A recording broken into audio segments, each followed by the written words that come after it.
Je m'appelle Fabien Moyaval, je suis professeur de Luxury Brand Management à l'UMI. J'ai choisi d'enseigner à cette école particulièrement, donc déjà pour sa localité à Paris, au centre de Paris, la force des partenariats avec d'autres écoles au niveau international et surtout la force des partenariats avec des sociétés qui sont quand même leaders dans le domaine du luxe. Le principe du cours de Luxury Brand Management, on le travaille sous forme de TD à partir du développement d'un produit. Donc on va amener les étudiants à se mettre dans la peau directement d'un créateur de société. Donc ils vont créer une société et ils vont choisir de développer un produit de luxe.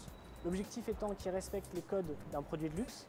Et pour surtout arriver à un résultat honnête, il faut qu'ils viennent à travers une marque. C'est-à-dire que le luxe maintenant ne se fait plus qu'avec le produit, mais surtout on est sur de l'objet brandé.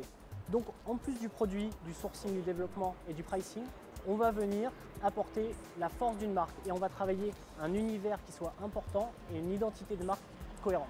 Pour pénétrer une niche avec une expertise bien définie, pour avoir une vision globale de la société. Pour avoir une vision globale de la société, c'est quand même intéressant d'essayer un petit peu tous les métiers.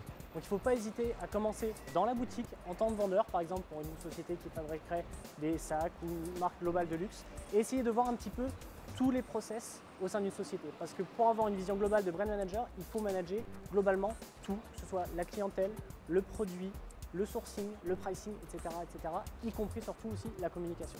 Donc il faut essayer d'avoir une approche globale, donc essayer d'avoir des stages par exemple dans des domaines différents en termes de secteur et à des postes différents. Donc, continuer leur investissement, c'est vrai que les études c'est quelque chose qui prend beaucoup d'énergie, qui prend beaucoup de force, mais il faut continuer parce que c'est une vraie valeur ajoutée, surtout au sein de l'UMI, et qui n'hésite pas à se différencier en termes de secteur.